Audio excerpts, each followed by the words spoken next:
Today I spoke with Ashley Patten. Ashley is a wife and mom living on the Upper East Side here in New York City. She's also the founder of Ashley Patten Pilates, a very successful health and wellness business that counts Katie Couric as a client. Ashley was so fun to talk to. It was a great conversation. I hope you enjoy the podcast. Tell me where you are from. I'm originally from Iowa.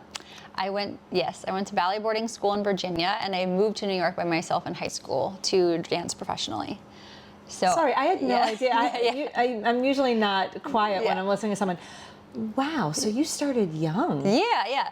So I was like dancer, like pretty right away. Was like good at it, loved it. It's all I did. Like being a mother to a sports boy, I'm like, I know nothing about sports because I didn't play any. I had a moment in soccer. I played a little tennis and swim team, but like dancing from 10 years old, I went every summer to a dance program. Wow. American Ballet Theater, Washington Ballet, Broadway Dance Center, Interlochen. So like I didn't do summer camp, I did dance programs where I would go dance and train for a few weeks. And then when I was a junior in high school, my ballet teacher, who was actually married to someone in the Army, moved to Germany, and it was kind of like this pivotal point where like if I really wanted to be a professional and good, I'd have to leave because there was just no one left to train me. So my friend and I moved to Lynchburg, Virginia, where we went to a ballet boarding school, and it was not for me, but it was fine. I mean, truthfully, moving to Lynchburg, Virginia was more of a culture shock than moving to New York City because where I was raised in Iowa was pretty progressive. Lynchburg, Virginia, Jerry Falwell, Baptist Bible Belt, it was just like a very different culture than what I was raised with in Iowa. And just the boarding school in general was everything about it was like not quite what I wanted to do. So then I auditioned for Alvin Ailey. I got into their school. Love Alvin Ailey. Yes, me too. And I ended up getting a scholarship there. And I finished high school at Professional Children's School. It's called PCS. It's a school for like young professionals. So actors, dancers, models, a lot of celebs went there. New York City Ballet, a lot of the high schoolers go there. And then me. And I sublet a room with a twin bed from a woman in Hell's Kitchen. How old were you? 17. I have so many questions right now for you. Okay, first, when children get started in something that they love when they're young, the worry, or you're reading articles now, the worry is that, they'll burn out earlier than later. Did you feel like you were burning out at a younger age, or did your passion progress as you got older, or was it hard? Kind of all of the above. Okay. So like, I moved here, I just was gung-ho. I mean, I was 17 going to auditions for Broadway and Radio City, and I lived here alone. And I just and this was when you looked at newspapers and you circled auditions. Yeah. This was 22 years ago. Penny savers, newspapers, right. And then you went to Broadway Dance Center, and I was a student at Alvin Ailey, and I had to teach in exchange for my scholarship. And you just kind of went for it. I was young enough that I didn't quite have that self-doubt voice yet. And then as time went on, I decided to go to college. So I went to Fordham. They have an Ailey Fordham BFA program. I got, a year and a half into that, I was kind of experiencing this burnout moment of do I want to keep doing this? Is it the dancing? Is it the Ailey Fordham? Do I want to be a regular student? So I left the Ailey Fordham program, stayed at Fordham because my parents were if you want to be supported, you have to stay in college. Otherwise, if you decide to leave college, we're not going to pay for your rent. So I was noted. Gotta stay. Just gonna stay. Yep. But I took a few months off, and I didn't dance, and I interviewed for PR internships and things. Let's not knock PR. We love PR. And I was and then I realized, okay, no, I still want to dance. I didn't want a dance degree. I was craving this moment of normal because I had given up so much. And then I started dancing again. I danced through college. I danced a bit out of college. And this whole time, though, I had crazy back pain, crazy back pain. And that's how one of the ways I got really consistently into Pilates was because of my back pain. It was crippling spasm, and I was so flexible and hypermobile, I didn't have the strength. So between dancing jobs and starting to teach Pilates between dance jobs and making money and being in back pain and being... How old were you at this point? 22, 23. Oh my goodness, you started this young. And I realized dancing, I was like, the gig to gig thing just like isn't quite working for me. I was like dancing, I was cater waitering, I was Pilatesing, and I'm like, this is like a lot. And the last dance job I did was for Louis Vuitton, and I got paid in shoes, and I was like, this just like isn't cutting Okay, wait, it. pause. So people might look at your life and say, wow, she has everything. She's in New York City. Yeah. She's living the life. She is, doing all these amazing things. It's hard. It's a grind, yeah. And you worked hard. Yeah, I And did. you got paid in amazing designer shoes that didn't pay my rent. your rent. Yeah, totally. So it's really difficult. Yeah. Yeah. So from there, kind of like dancing slowed, Pilates started taking off, and it was just like Pilates was still a movement. I was still engaging with people. I was still like, it wasn't entertaining, but like you're still up in front of people. It was like all of the things that dancing was, but in a much more healthy way. I wasn't schlepping all over New York City, taking classes, auditioning, totally broke. Like, it just became a little bit more structured. And it's not like I was making millions of dollars teaching Pilates, but I was just more consistent. How did you find your clients at the time? Well, I worked for studios. So I worked for Power Pilates, which is where I got certified. Okay. And then I also started working for Equinox. And between those two Great. places, I basically, it was like my education on how to like build a business, run a business. But like I had a notebook, because back in the day we still had schedule like notebooks. And for every hour that I taught, I would write how much money I made. Because every hour it was different because of like the way studios, one specific studio, because of like the way the pay works, every hour I would make something different. So then I would add up every hour that I made, and then I'd add up the total for the day, and then as the week would go on, I would add up the money I made for the week. And I was like, because it's just, that's how you start, and I was 23 and I had no money, and It's funny when you brought up how you're so green and everything's amazing, even during that hustle.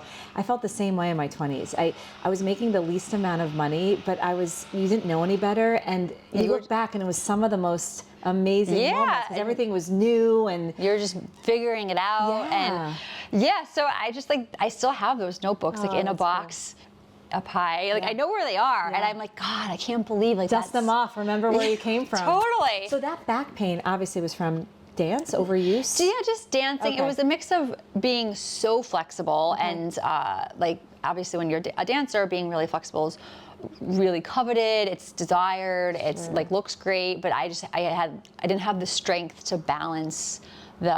Even though I did Pilates, it was just like too much on my body. How was the dance culture? Dance around you in New York City. Yes, it's very competitive, but at the same time, you do get to know people. I never felt the cutthroatness so much. Some people were more friendly than others. I'm from Iowa, so I was like really outgoing and friendly. But at auditions and stuff in class, you start to get to know people, and you're friendly. You see the same people at different auditions? Yes, and you see them and you talk. I mean, you're sitting there for hours sometimes waiting. And I never felt, yes, it's competitive in that like you don't get the job and someone else does, but I never felt that like black swan, like moment that you see in the movies. Yes. But it does exist. I have definitely felt like when I was at boarding school, there were definitely some girls who were not nice to me because like I was new and I was good and but like, I don't know, I just like went on with, Yeah. You lived in Hell's Kitchen. Any other spots you lived in the city? So I lived in Hell's Kitchen. Then when I was at Fordham, I lived in the dorm at Lincoln Center. So I basically like kind of grew up on the Upper West Side. And then we lived in Washington Heights for a while. And then I lived in Chelsea. And ironically, I've lived in 3 apartments that were 350. The building number 350. Oh, that's funny. Isn't that weird? Yes, that is weird. So you moved to 3 different apartments in the same building. You really no, not in the same building, the same address. 350 that's weird. East Yeah, 52nd or West 52nd, 350 West 18th, Easy to and now remember. 350 East 78th. And then I moved to the Upper East Side, and I've been here now since 2010. So what made you end up here? So I moved up here once I started working for Equinox on 74th Street, and have been here ever since. Okay, and how did you meet your husband?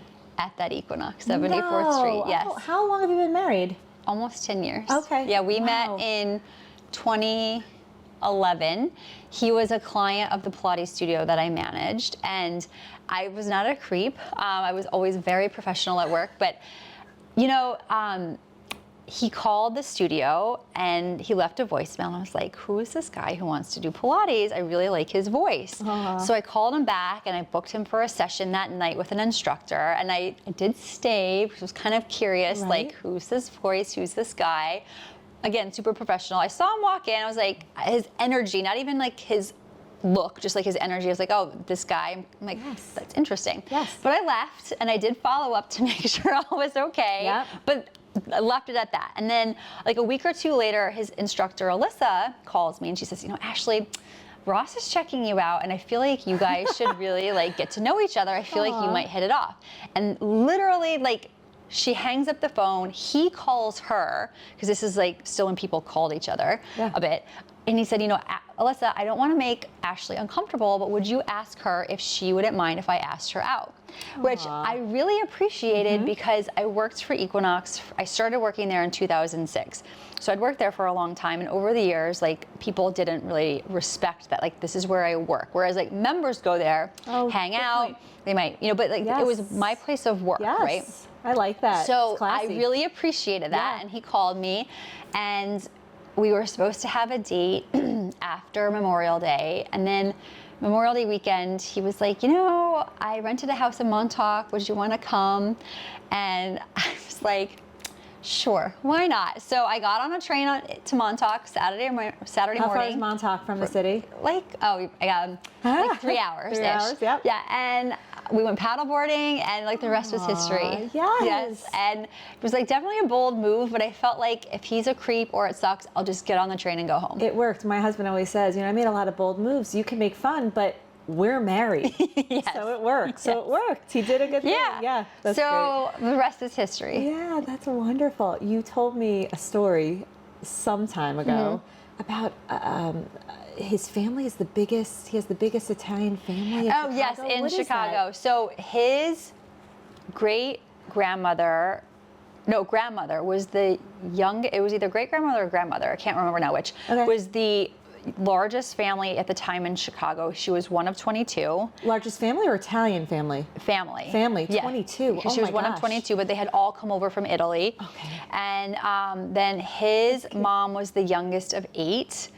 And so he's from this huge Italian Catholic family in Chicago. They like laid all the cement there. And he has like a sprawling, it's like the first Christmas I went there, it was like really overwhelming. There's so many people here. I'm Italian. I can't. That's a lot of siblings. Yes, and family. And his mom was the youngest of 8. So then all his cousins have kids, and then they have kids, and now we're all having kids. And it was. Where do they reside now in Chicago? Even though they're all, most of them are in Riverside, and then some of them are downtown or like in burbs like Oak Brook or. Can you even get a word in edgewise at these events? And I've gotten to know them over the years, and now with social media, it's like a little bit easier. It is easier. To like. I remember in-laws coming, cousins and getting married, the quieter ones coming into our family and being just sitting there, just everyone's yelling happily, yelling, trying to get their word in, like their thoughts in over each other, but we're just having a great time. But it took some years for a few to get comfortable with the sound. Ross told me, like, when he was growing up, like, the men would eat first, and then the women.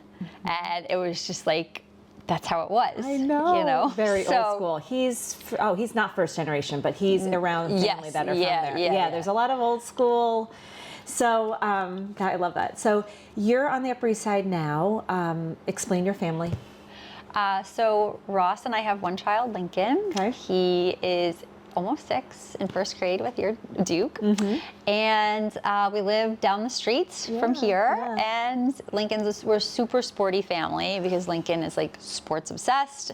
My husband was a D1 football player. I didn't know that. Yes. Cool. So between that and me having been a dancer, we're very athletic. You're moving around. Yeah, you never stop. Like Lincoln's been like lifting little weights since he was 15 That's months. Awesome. Like during COVID, That's great. we just you worked out and he was like with us. I have like that agility ladder. Like I have video of him doing like the agility ladder at like 15 months, like That's waddling cool. through. Yeah. And started it's young. just like, that's what we do. I mean, obvious, your answer might be obvious, but share, you've lived in New York City. I didn't realize how long you've been here. How has life changed having a child in the city? You know, I actually think we take advantage more of New York City now. I love that answer. That we have a child versus I think before we used to like wine and dine a lot in New York City, but like, and occasionally go to the theater or, you know, to a museum. But I actually feel like we do way more now with Lincoln. Like, actually, Ross and I had never been to a museum together prior to having Lincoln. And then, you know, like the MoMA has a great kids section, the Met has a great kids section, the Museum of Natural History. Actually, no, I made Ross come with me once to see the tree, the origami tree at the Museum of Natural History before we had Lincoln.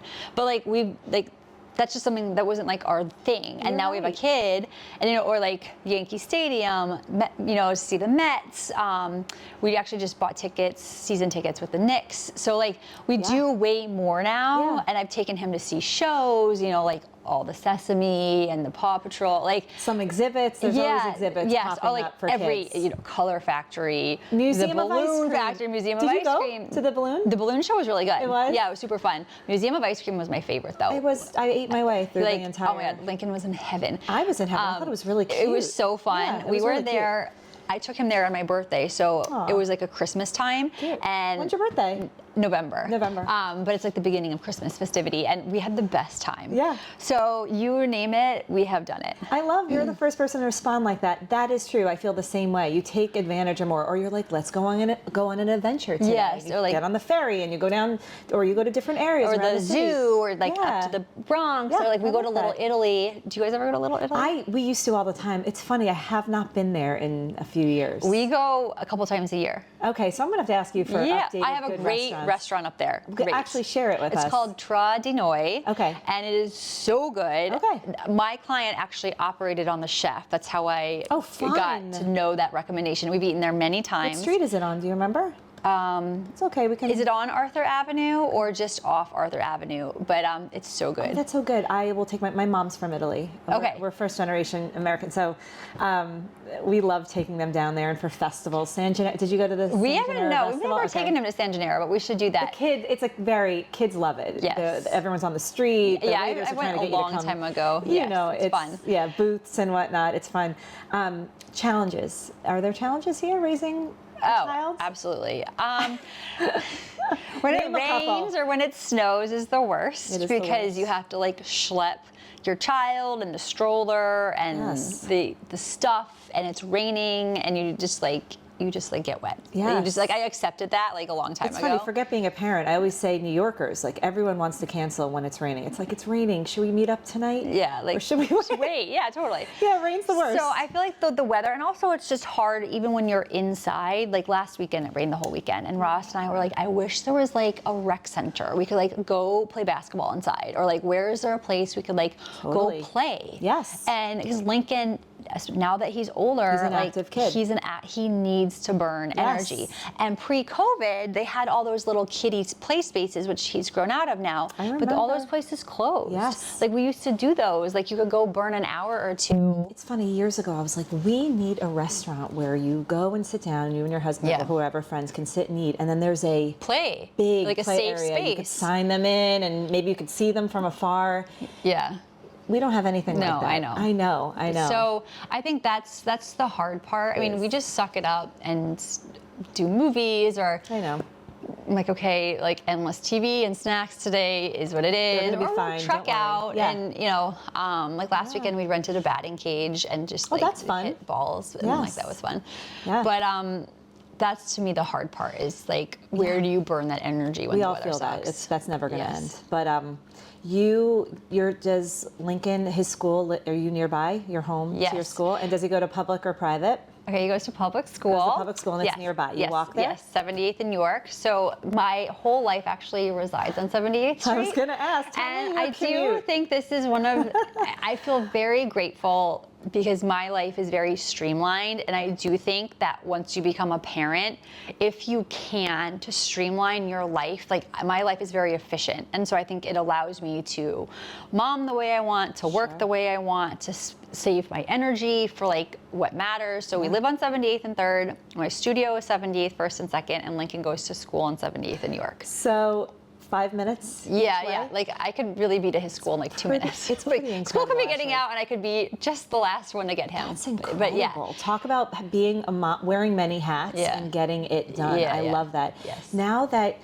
you obviously have created a community, your own community, yourself, your work, with your husband, and adding on that school community, has the idea of community changed, or how does that look like to you? You know, I think with your child in school now, adding that. Yeah, like just getting to know parents and the teachers and becoming part of that community. I think,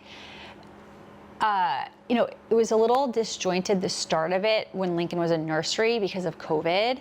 I just feel like it was like, it took me a long time. Like by the end of our 2nd year of nursery school, I felt like I finally had like the moms and I were like getting on. But also the nursery school he went to had tons of doctors. So there was a little bit of like an extra layer of like conservatism because they all worked in hospitals. So like, I get that.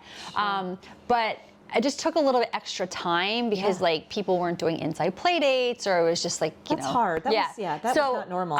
So then but then he ended nursery, and now he's in public school, kindergarten, now he's in 1st grade.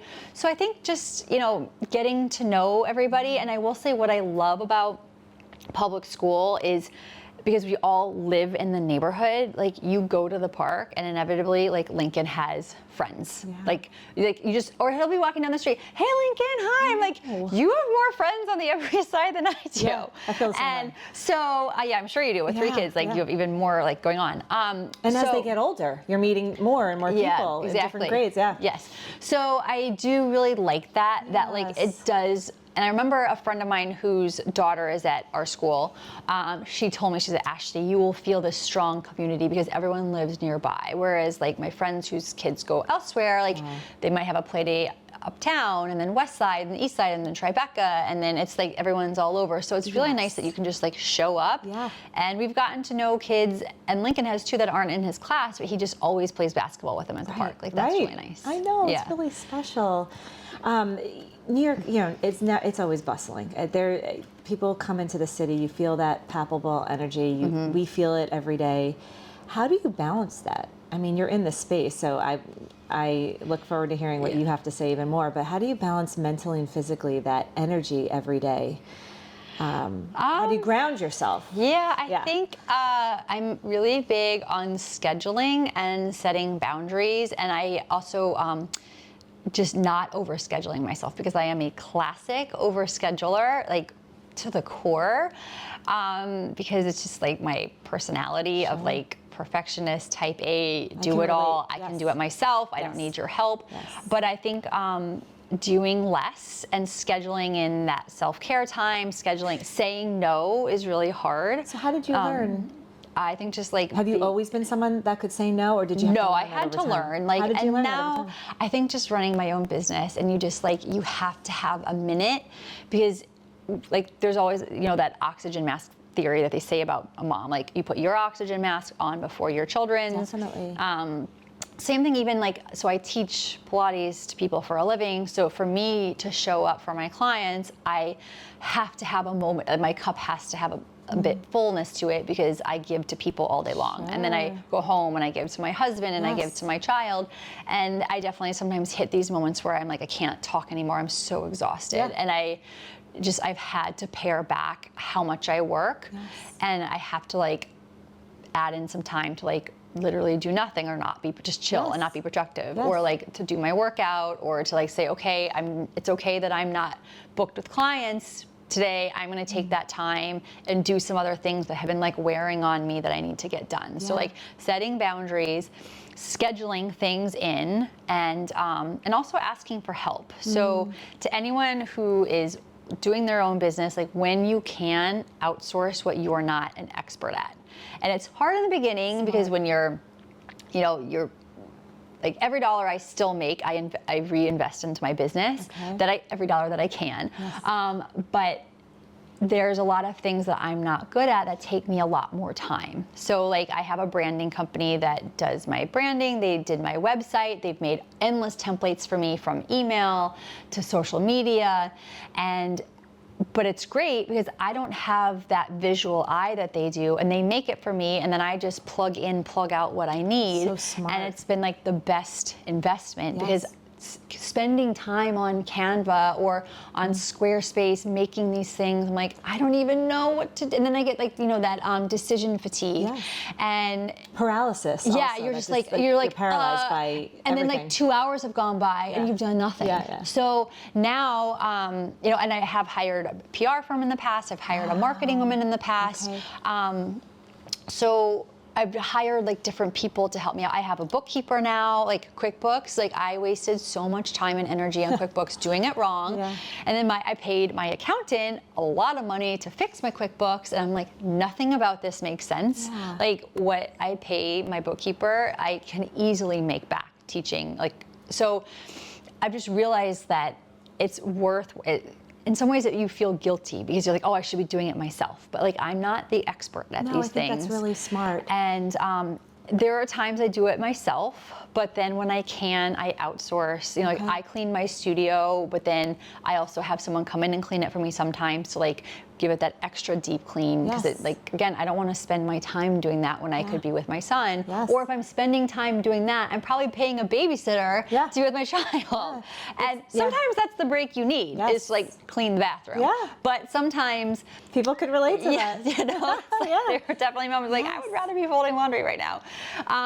But I think it's really important to know when it's time to outsource and to not feel guilty about spending that money or I not. love that you've said all of that. I think for me, having children, I got a lot. It was really hard for me to say no for so many years, but it got easier. Yeah. Because I'm not my best if I'm always trying to do for everyone. Yeah. It took me a long time to learn that. So I love that. Boundaries, outsourcing, when And scheduling stuff. and scheduling, even when it's downtime. Yeah. It's funny, I was talking to a mom the other day, and she literally, like a true New Yorker, knows the exact minutes it takes to walk to work, 15. Oh, same. Right, Yeah, but she allots, but she would get there in 8 minutes, because we're fast and we're always walk.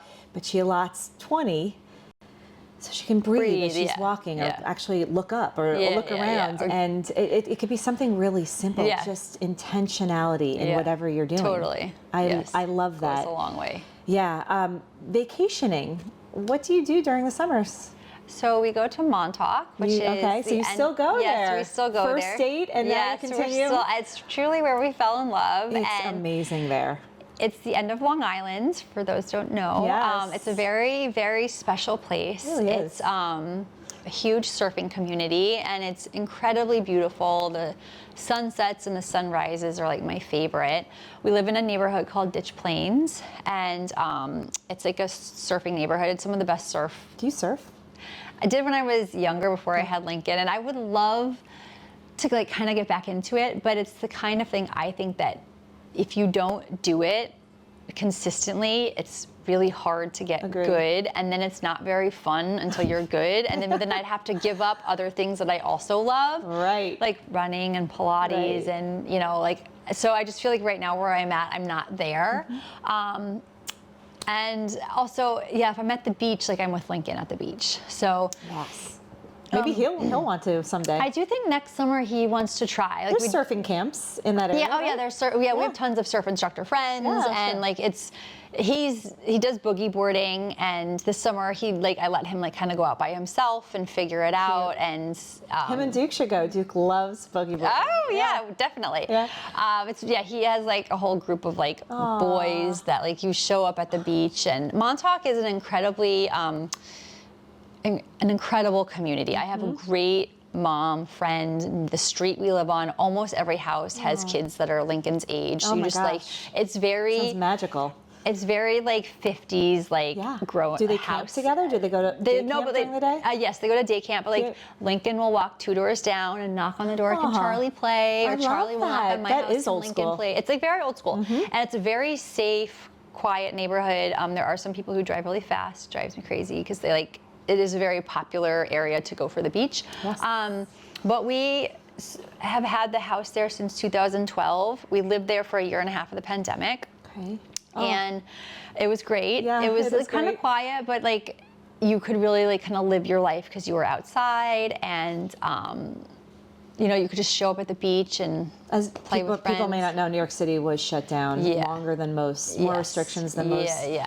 areas. So to have a place where you could Just breathe be outside. and be outside, and Yes. Lincoln could Run around and be like, free was really a gift. it was great. It was yeah, it was great. Yeah, awesome. You mentioned you touched on this already, but you know, you started here as a dancer. It sort of evolved, sounded really naturally into Pilates. You had back problems. You started teaching. Then did you kind of just continue teaching, stop dancing, and then decide I want to make my own business? How did you? So I started, like, the dancing kind of came to an end. I started teaching Pilates. I taught for a small boutique studio, Power Pilates, which is where I got certified. And back in the day, they were like one of, like, bar none, the best. It was like I had incredible teachers. They were really like one of the best places to go do Pilates, to learn to teach Pilates. And then I also started working for started teaching for Equinox. I actually worked for Equinox as a front desk associate in college. It was one of the many jobs I had back in the day. That's great. And so at the time, Power Pilates leased space from Equinox. Like this was 2008 time. And then Equinox decided to make their own Pilates program, so they ended that relationship, and then I started working for Equinox and Power Pilates. And then as time went on, I started getting busier at Equinox and less busy at Power Pilates, and then I was offered a management job with Equinox at 74th Street. So then I quit Power Pilates completely, started just working for Equinox 74th down the street on 2nd Avenue. I worked there, and then I became the area manager for the Upper East Side. So I oversaw a lot of clubs up here and helped manage the managers, helped train them, just helped manage all of the business. So I oversaw like $2 million in business for them, and I did that for a number of years. And then in 2020, before the pandemic started, this was like winter 2020, I was like definitely burnt out. I was like really ready to either, Lincoln at that point was a year, and I was ready to either just resign from the position, or I was like, I had spoken to my boss and they were trying to make me a new job. So like, I needed a change. I'm like, I can't continue to do this anymore. And the week before the pandemic shut the city down, I had a talk. I was waiting for my offer letter for my promotion, and then the world shut down. And this was March 2020. And so we literally went to Montauk that weekend. It was Monday, I don't know, March 15th or whatever. And I'm driving Lincoln into the city, and they shut gyms down. So I called my nanny. I said, pack a bag, I'm getting you. We drove to the city. I packed a bag. I went to Agata, the grocery store around the corner, stocked up on food, and then we drove back to Montauk the same day. And then we didn't leave, except for a visit here or there, for a year and a half.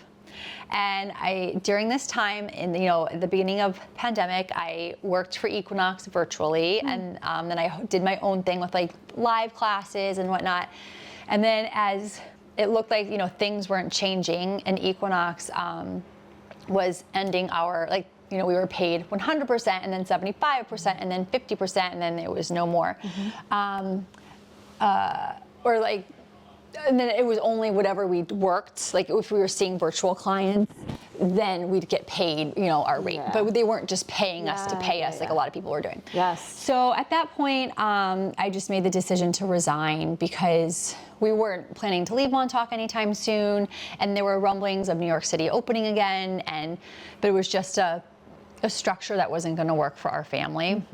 And at that point, I was kind of building my own business and realizing, wow, I could do this. Because my biggest issue was I was scared to try and do my own thing. It's scary. Which is so crazy because I was married, I had a husband who supported me, but I felt guilty for leaving my teams. I was so invested to my team at Equinox. I mean, I had instructors who worked for me for years. I had clients who worked for me for years. I worked at 74th Street for a decade. I was invested. I knew all the members, and I got baby presents for people who weren't even my clients, because it was, you know, Equinox, yes, it's a corporate chain, but I had created like a small thing. Like, I ran it like it was my own business, not like it was a corporation. So it was really hard for me to like make this change, but I had that taste because of COVID.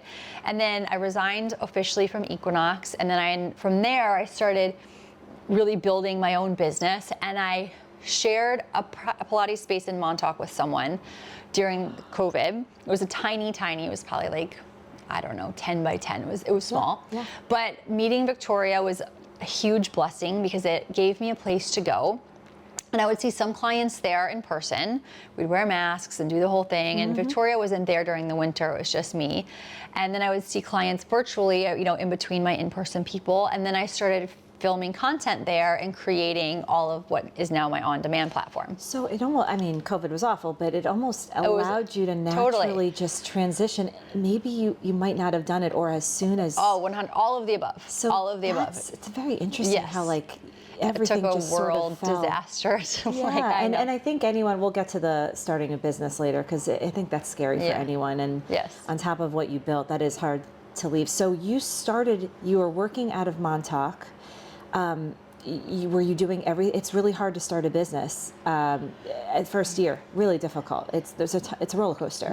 I'm doing it, I'm scared, I'm doing the right thing, I'm doing the wrong thing. Did you outsource anything? Did you do everything yourself? Did you put it online? Like, how did you? Okay, so a few things. So like the platform that I used to host all my content, they actually developed at the beginning of COVID. So I was one of their first customers. It was very user friendly. And luckily, you know, working and running a business for Equinox, like, it was like a degree in I was going to say, you had a lot of experience. I knew what to do. Sure. And I did have clients. I had clients from Equinox, and I had my own private clients during all my years at Equinox. I had private clients outside of Equinox that I would see in home, or that I'd rent space from. So I had a foundation before, but I also knew what to do. Like, I knew how to run a business. I knew how to get clients in. I knew how to, you know, manage payment. I knew how to, How did you get clients in? Was it through? Was it through referral? Now my business is all by referral. I mean, sometimes people on social media reach out to me, but like in general, I'm not taking new clients now. I've had the same, you know, it ebbs and flows a bit, but I guess like once or twice a year I get someone new as things kind of evolve. But then the digital thing was all kind of before COVID officially happened. There was definitely this like surge of virtual fitness starting to come. Like, we saw Peloton, and Equinox was about to start their own thing. So you said that a trend? Like, it was like coming, like, it was like inching before COVID, and then COVID started and everything came online. Up. Yeah, so I started making my own content and filming it there, you know, editing it all. And at the beginning, I had my sister help me with the website. She made a great site. It was really helpful. Like, I tried to do it, and I'm like, I just can't do this. So she was super helpful to me, made me a site. And then a friend of mine who works in luxury fashion partnerships, she worked for Goop. She introduced me to a branding company. She's like, you know, if you really want to make a brand, like, I would suggest that you speak to them. So I spoke to them, and I just figured, let me see what it's all about, what the cost is. I had no idea. I didn't even really know what that meant. Sure. But my friend Erin, like, I really trusted her, and I was like, okay, let me see what it's about. And I didn't even look into hiring anyone else. I just hired them. Okay. And I made the investment, and it was a very big investment. Your website now, I don't know how much it's evolved. It is beautiful. Oh, thank you. Yeah, I love it. Thank you so much. They're like an amazing team. I love them so much. I mean, the colors, the content, the way it's set up, it is just. Thank you so much. Really great. It's all them. It's I mean, like, I have ideas, but like what's great. It was the partnership. Yeah. What's great is, and I will say, the branding process, because I was highly identified by working at Equinox. When you asked me what I did, I work for Equinox. I didn't say I was necessarily a Pilates instructor. I said I worked for Equinox. Yeah. And then after I left, Ross was like, Ashley, you have to stop telling people you left Equinox. You have, like, you work for yourself now. I'm like, oh my God. Brand And yourself. I was so identified by it. And not that that's a bad thing, it just takes but it time. was just like, so hiring this branding team, they gave me a whole exercise of like questions and brand pillars and like pictures, and it was a whole exercise that I had to do. So it was super helpful because it also made me do some self-work, right? So Definitely. it was the best investment ever. So they did the branding, and then they did my website for me, and it's evolved a lot since then. I've added a lot, but also they don't work in fitness or wellness. They do everything. They do razor scooters, they do coffee, they do all kinds of brands. They just know how to brand. Yeah, If they you know just how to brand. You can brand anything. Yeah. But what's great Yeah. is they don't have, their perspective isn't wellness. Their perspective is probably who my client is or my potential user. Right. So they've been really helpful. They're like, well, Ashley, what about this or that, or I don't know. So they have a really good perspective because it's so not what I do. So it has helped me get more clear. That's great.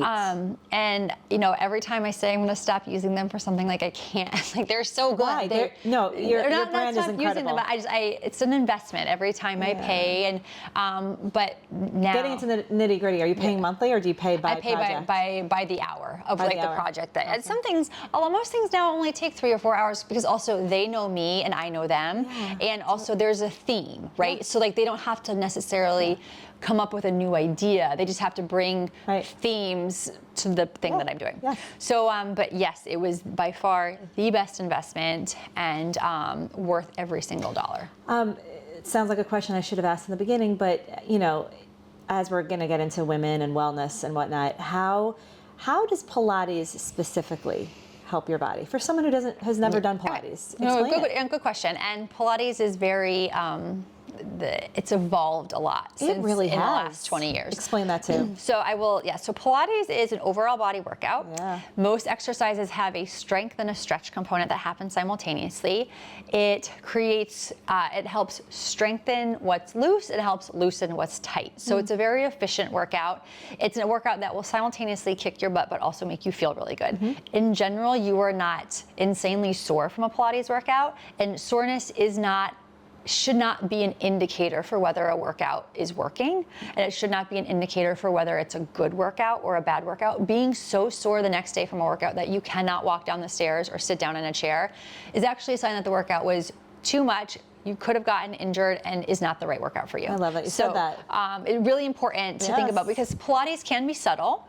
It's not always obvious. It helps create incredible mind-body connection, which is not very sexy when you're thinking about like, oh, but I want to look better. But when you can learn to move mindfully and consciously, you will work more efficiently. You will work deeper, you will stay injury-free, you will get more results.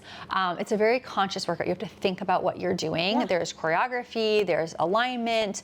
That's brain health too. Yeah, absolutely. Yeah. And it's an amazing workout. I've been doing Pilates since I was 16 consistently. I'm about to be 40, and I wouldn't still be doing it if it didn't work. I think mind, body, I think everything should have that component now, especially, I mean, anyone of all ages can do Pilates, but I think as you hit 30 and above, I think pairing the mind and the body, I think that's what we want. It really does filter out in every aspect of our lives. Yeah, absolutely.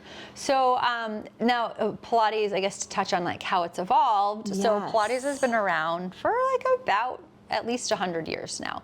And no idea. It Wow. was started by a guy named Mr. Pilates. He came from Germany, came to the States, brought Pilates here. It was not meant for dancers, but a lot of dancers took to it because it makes you strong but not stiff. So dancers need strength and stability, but they also need to maintain their flexibility. So that's why so many dancers loved it. Does it elongate? Yeah, so it, okay, that's kind of a misnomer. Yes, Good, it sounds, in some ways, yes, it creates long, lean. It's like a lot, 95% of it is how your body is. Like I was born this way. Pilates, yes, it has shaped my body. It has So you don't kept me- become 5'11". You don't, yes, like you don't all of a sudden create, longer muscles, but the springs create what's called an eccentric contraction. So that's where the muscle gets longer but stronger. So that's why, like, it gives a little bit of a different body aesthetic than someone who lifts a lot of weights. Okay. Pilates does make you strong, but it doesn't necessarily build the muscle mass that weightlifting does. Okay, quick question, even though you were talking about trends. A lot of people are taught, I was just thinking this, it came to mind, are talking about weights. You need weights as you get older. Yes. What are your thoughts on the weight component for So, women as they get older? Absolutely, 100%. Okay. Pilates makes you strong, it makes you stable, it has deep core, and when I say core, I don't just mean your abs, I mean your abs, your back, your hips, Yes. creates deep core strength in a different way that weight training does. Weight training makes you strong, but it helps build more muscle mass. And at 40, we start losing muscle mass. It's called sarcopenia, and it's like an uphill battle once you hit 40. And so, not Awesome. to be a downer. And then also, weight-bearing exercise creates a stress to the bone, and that helps build bone density. Okay. So, and I've seen this trend a lot. I'm actually working on a blog post and a theme of this in my newsletter next week about, there's this trend about, weights. And then, but Pilates isn't weights, but Pilates is resistance training, but it's okay. a different kind of resistance training. Good to know. Pilates does not replace weight training. Weight training does not replace Pilates. They have a lot of commonalities, but they also benefit your body in different ways. So at the end of the day, I think doing both is the ideal. But I think it's also really important to do what you enjoy, because if you enjoy it, you are likely going to stay committed to it longer. Agreed. And then there is, this aspect of sometimes we have to do things that we just don't love, but like they're good for you, I agree. So, But I do find if you make exercise however you find, whatever appeals to you, if you make that consistent, I'm talking years, it becomes something that you don't even think about not doing. it's just like part of what you do. Like it's a Because non-negotiable. It's just, yes, you get past the voices in your head. Yeah, Of, you're yeah. too tired. Yeah, It's, right, because actually if you're tired, and working out will give you I energy. agree. So I think, what's happened is a bit of like, I think some people, I don't know if it's like a self-conscious thing or if it's but people are thinking like, oh, Pilates isn't, because it doesn't give you muscle mass, it's not as good of a workout. Okay. So I should do weights. Or maybe now all of a sudden they're doing Pilates, but with like 10-pound weights. And like, well, that's not really what Pilates is. Pilates is Pilates. It's okay that it's not necessarily addressing what a weight workout is. Right. It's okay to do both, but some people now have like evolved and made these like hybrid workouts where they're trying to do it all in one workout. Yes. And I'm not necessarily against that, but like you're not really like doing Pilates anymore. Right. And Pilates certifications now have really changed. And when I got certified, I spent 600 hours and like $8,000 to get certified. It took me about a year. And I actually spent way more than 600 hours studying and practicing and whatever. And now you can get a reformer certification online and take the test online and never step into a studio. Oh, that's interesting. And so not every studio is like that, but now there's such a surplus of Pilates studios. I'm not knocking them. In some ways, I think it's great that the whole world is like taking on, the Pilates is taken on, over the world, and there's so many studios, but like Pilates is supposed to be a conscious, thoughtful, like workout, not one that's like in a dark room with lights and a screaming instructor and music and disco balls and squats with weights on a moving thing. There is like there is like a lot of people are getting injured, and it's too bad because it's like really kind of veered off a different way. And again, I'm not knocking it, but I guess I'm a purist. Yes, and I think it's okay for one workout to not address everything, and that's why it's good to do different things. How do you differentiate yourself from what's out there? I mean, do you need to at this point? I feel like you have your clientele. Yeah, I think so I guess like my business has, I guess, 3 aspects. So I have my private business on the Upper East Side, and I have my longtime private clients, and I have a private studio that I love seeing all my clients, and that's one aspect of my business. And then I have my digital business. So I have my on-demand classes. I have a weekly live virtual class. You can access all of this from an app that I have. Incredible. And so, but a lot of people in the fitness industry have that now. So I think 50% of it is finding clients who are looking for you. You're not going to be for everybody, and that's okay. I have definitely taught some people, I'm like, that was not a fit, and that's okay. And then I have other clients who love me to death.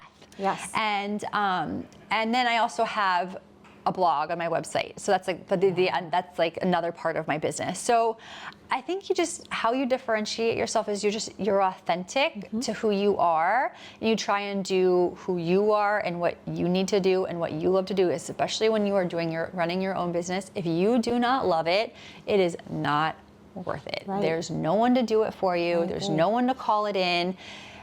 And running your own business can be incredibly lonely. It can be hard because it's just you. You know, I think once you develop a team and stuff, it might be a little different. But like when you run it, there's no one to like take your sick day, cover you. You know, so I think it's really important to make sure you are spending time and your energy making sure, like checking in with yourself, do I still love this? And there's gonna be times when I don't feel like finishing my newsletter. And that's just part of like, I would rather go to bed, right? Yes. But that's different than like, I don't wanna do this anymore, right? So I think being authentic to yourself and doing what you love and what you need to do will get you a lot further than trying to like fit in with everybody else. And you have to trust the process a bit. Within the wellness space in New York City, are you seeing any challenges, the same sort of challenges with your clients, with women in general, that they're struggling with? Is, you know, whether it's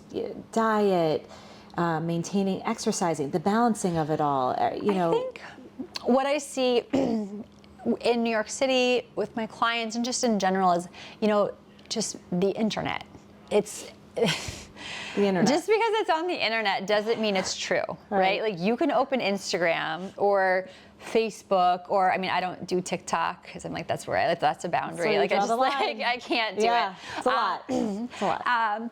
But I think, you know, it's really hard to differentiate truth versus like extreme versus like you can open Instagram and in 5 minutes read 5 different posts with 5 different people who seem very reputable with like 500,000, a million followers, and they could all be saying something different or all be shit talking each other. It's overwhelming. Right? And the supplements you should take, the recipes, and what diet you should be on. Yeah, totally. Or, you know, do weights, don't do weights. Pilates isn't going to build your muscle. Oh, you should only do my weight program. Like, you know, or don't eat spinach. It's bad for you. All of those things. So it can be a little like overwhelming, right? So how do they cut through this clutter?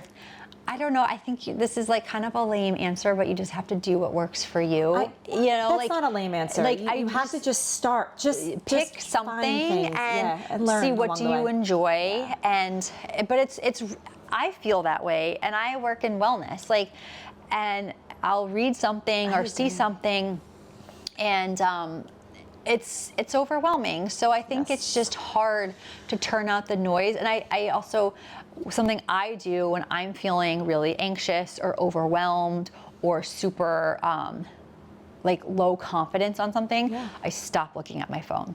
I will not open Instagram. I will not go on the internet. Like I'll take the weekend off or a day or two off, like just reset because looking and comparing and that constant like refresh of content can be such it's just a lot of noise. Noise. So I do think that if you're feeling like, I love that. And at the end of the day, like everyone's going to have their opinions, but the foundational pillars of wellness are sleep, stress management, exercise, nutrition, and community. So everyone's going to have their opinion on those things, but if you prioritize your sleep, if you do something to deal with your stress, if you move your body daily, yes, over 40, doing things that make you strong is most important. But if walking is your jam and that's like what really makes you move every day, then you take some nightly walks. I've seen. Yes, you got out of the house, you take a walk just to move your body. Yes, just to like, you know, reset my mind. And then, you know, with nutrition, like I think I'm not a nutritionist, but I think the more home cooked food you have, you know, that's a good place to start. The more control you have over what's going in. And then community, it's really important to see friends and family and so those are the 5 pillars of wellness. Like go back to the basics. Like there's going to always be noise and everyone's going to give you their opinion. But those, if you can set up lifestyle in those 5 and like incorporate them into your weekly life, then you're going to be good. So for the woman that is right now paralyzed with and overwhelmed with all this, they want to make changes. They're not happy with what they're eating. They're overwhelmed with exercise. They know they need to start, and they just can't. They're paralyzed. What tips or advice would you give for that woman right now? You know, I don't know, like maybe go back to those things and pick one of each, you know, like start with one. Start with one and one habit, you know. And I will say, if you're going to start with one, start with your sleep. If you are not well rested, you're not going to have the energy to exercise. You're going to crave sugar and carbs, and you're going to be searching for energy through food, through coffee. You're not going to. I drink coffee. Yeah, so do I. I love coffee. Don't worry, I'm no judgment. I know I love coffee a lot. It's literally one of the things that gets me out of bed in the morning, right? It's like making my coffee. So I think. You know, and also you said walking. Yes. Walk. Yeah, walk.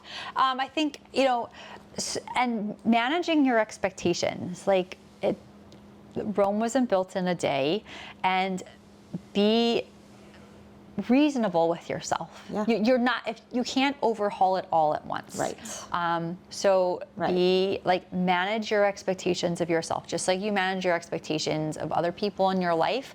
Would you expect your husband to change all of his faults in 1 week? That's a different podcast. Yes, but I guess, you know, or like, or your child, like, how does your child respond to things, right? So like, or give yourself a goal, like a year, not a month. And pick one thing, like mental, this week, like maybe every morning I'm going to start with like hot water with lemon instead of coffee, or I'm going to walk for 30 minutes every day, or I'm going to try a new workout today. Which is not hard in New York City. No, it's not.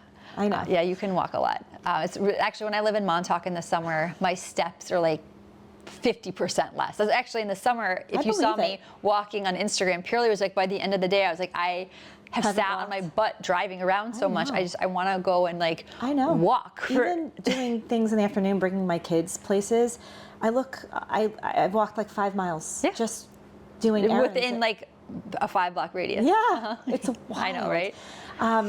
You brought this up a lot, but I did want to ask, what advice would you give to the woman that wants to start her own business right now? Don't be scared. And have a plan. So push through the fear. Because I think that's normal. Yeah, totally. Something new is scary. Yeah, I think or be okay with being scared. Love and that. Also be okay with your plan is going to change. Right. And ask for help. Ask for help. That's really hard to do. Yeah, and I think, you know, lean on your community a bit. You know, like when I first launched my website, my sister Jenna, who's a great eye for design, helped me with my website.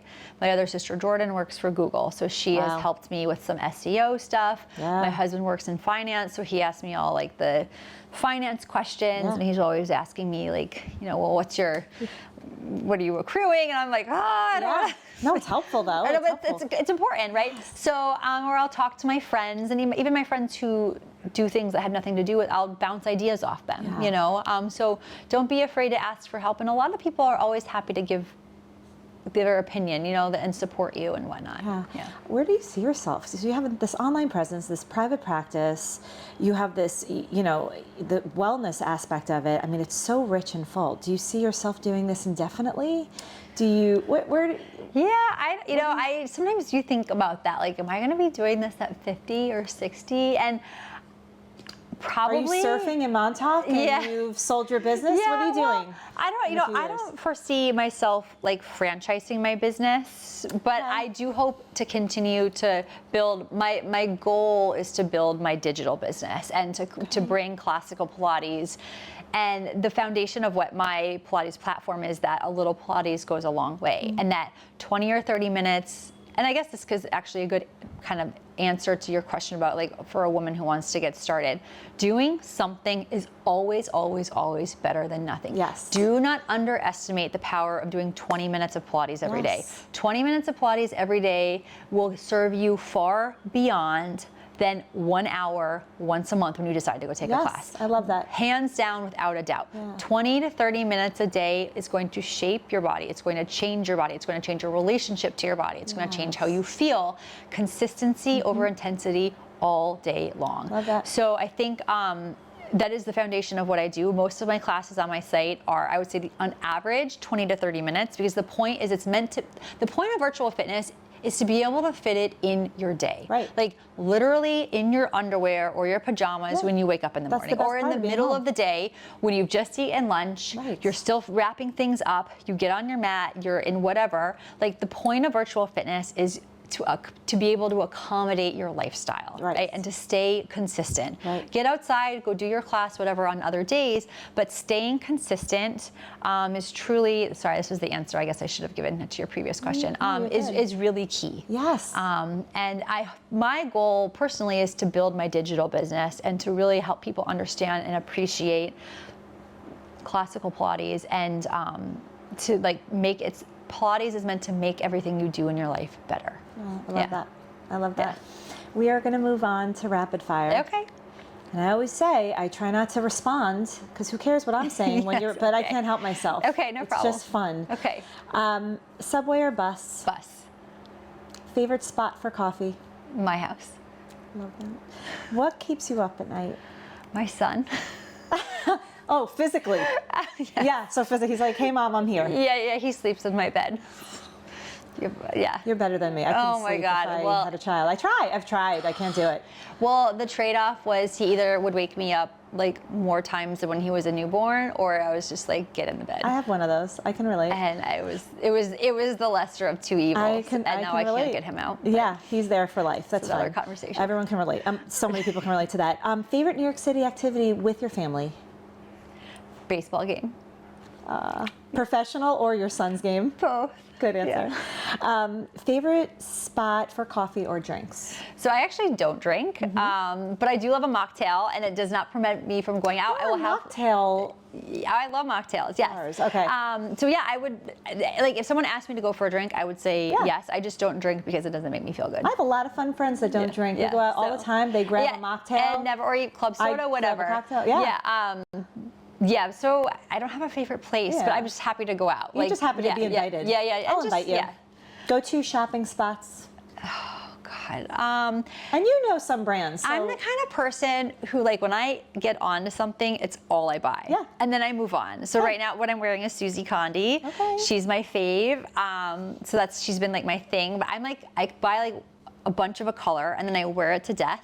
Yeah. Not a bunch, but like a few things. I wear it to death and then I move on to something else. So where can you find her? She sells clothes. She has a store in the city and in Amagansett, and then Okay. she sells her clothes on like Shopbop. It looks comfy and but higher, and it looks it's like, yeah. yeah, it's very comfy, and I can wear it Material's to great. work or out, and I don't feel like I'm wearing leggings because like Yeah. leggings, I've worn them for 2 decades, you're trying and to I'm get like, away. You're yeah, done. I'm like good. You're Yeah. done. Date night spots? So my husband and I really like to do activities. So we love to do like sauna cold plunge or tennis. Where do you do your cold plunge? We've done. And sauna. Okay, so a great, very sexy, good date place. Yeah. It's called Remedy Place. It's in Okay. Flatiron. Okay. It's so beautiful, so nice. You can do sauna, cold plunge. Of course you would do an activity for a date night. I like that. Or we've done, we did a chocolate making class. Oh, We've done a that's sushi cute. making class. But There's like, pasta making up here. There's a pasta Oh, making really? class at Aunt Jake's on 2nd Avenue. have you eaten there? No, not yet. I've always wondered, like, I'm just kind of feel like Aunt Jake is like not my Italian grandma name. Like, you know what I mean? That's Like, so funny. I feel the same way. felt the disconnect. I go to Elio's near there. Yeah, I've gone there. yes. Yeah. Oh, that's interesting. I I'll have know. to check that out. But yeah, we do a lot of activities. Okay, I love that. Challenging part of your day. Oh gosh. Probably stopping what I need to do to go to bed. Like I really prioritize my nighttime routine, but then sometimes I'm like, Oh, we'll get to that. but I just need to do like. Are you a late night? No, I am early to bed, early to rise. So am I. It's Yeah. one of my favorite hobbies. Oh, same. Going to bed early. Yes. But I rise early as well. Yeah, so it's hard though to like Stop. stop what you're And get it doing all done. and just like be like it's okay. It's okay. And go to bed. Yeah. Favorite area in New York City, and that's good because you've lived in many different areas. Well, I really love living on the Upper East Side, but I think I really like being in Greenwich Village or like downtown or like Lower East Side or Different Bond vibe Street. and atmosphere, isn't it? Yes, but I love living on the Upper East Side. I think it's like a great quality of I life totally place. agree. I totally Yeah. agree. Go to self-care routine. What are you doing at night? Okay, so I really try to my phone at 9:14 goes to night mode. Gotta but ask, why 14? This is actually just what my phone did. I don't know why, but I'm like, I've never changed it. It's very specific. I've never changed it. I don't know why. Okay. But sometimes I'll do it earlier because the phone is such a time suck. I will not look at my phone in bed. That is like a hard no. You're awesome in the morning or at night. If I will sit in my bathroom and look at my phone and then go in the bed, but I feel like the bed is like a sacred place for sleeping and reading. I'm impressed. But I drink tea with magnesium. And sometimes. Is it a powder? Yeah. I like Calm. But then I have some other relaxed things that I love. Like I love adaptogens for relaxing and taking off the edge. Okay. Tea, magnesium. We eat dinner around 7 at the latest, and then nothing else to eat. Okay. And then do bedtime routine. I take a shower before bed. I have my tea. I really try to cut my screen time off, and I try and read every night. And I usually put my legs up the wall. Sometimes I foam roll or stretch to like get like the you're tension showing out us of my all bed. up here, but you should. But reading with my legs up the wall is like a big thing, and I do like toe separators. But like, I stand for a living, so like I take really good care of my feet. Yeah, I'm sure it's taken a beating over the years. Yeah. So. And then I try to be lights out between 9:30 and 10. I love that. Which favorite book? Not even on my. Oh gosh, probably my favorite book I've read recently was it's just The Girl with the Louding Voice. Okay. And then The People We Keep. Okay. 2 really good books. Okay. Yes. Favorite celeb run-in or spotting? Okay, so this is not really so general, but you got it in New York City. Okay, so this is actually a teaching story. So I love that. I taught Hugh Grant like a long time ago, and he was staying at a hotel in the neighborhood. He had like a fake name, and the studio I was teaching for the time sent me. And before I went there, my boss told me why I shouldn't sleep with him. I'm like, believe it or not, I do have morals, but thanks. But I knock on the door, and he opens the door, and he was like, "Oh, hi," and it was like totally like a Love Actually moment, or like like one of those like Hugh Grant movies. Like it was like he was like, "Oh, hi." I see it. And in his it was, Britishness. Yeah. Yes. But he was the nicest guy, and he was not a perv or anything at all. Yeah. But it was like a funny moment of like, I don't think he was expecting like a 24-year-old like blonde girl to be his instructor. I'm sure he didn't mind. But he could have been nicer. But it was just like a funny moment of like, oh, hi. I love that. And I know I could say this because she's on your site. Katie Couric has been a client of yours, which she's everywhere. I remember 2 years ago, Halloween, they block off 78th Street and they hand out candy. Yeah, she lives on 78th Street. She was handing out candy to everyone in the all the kids in the community. That's a fun little story Katie's awesome. She's been I've been teaching her. We started during the pandemic, Zoom sessions actually. Oh, that's fun. And so it's been like 4 years now, and she's grown amazing, but she's also helped me a lot with my business, and I do a lot of things for her newsletter. That's great. We have a fantastic relationship. Great neighborhood buddy. Yes, and ironically, she lives on 78th Street as well. She lives right here, passing out candy to our kids. Yeah. Maybe we'll see her in a couple of weeks. Best part of your day? Probably my favorite is to start my day outside running. I'm a big outdoor. Yeah, I love to run, and to start my day outside running is one of my favorite things to do. Where do you run? Typically Central Park, occasionally the river. Okay. But I love seeing the sunrise or the sunset. It's beautiful. Yes. Oh, yeah, good one. Do you run around the reservoir? Typically that's my favorite place. It's so pretty. I know, it's so beautiful there. It's beautiful. Yeah. Thank you. Thank you. This was fun. Yeah, thank you so much, Stephanie. Yeah.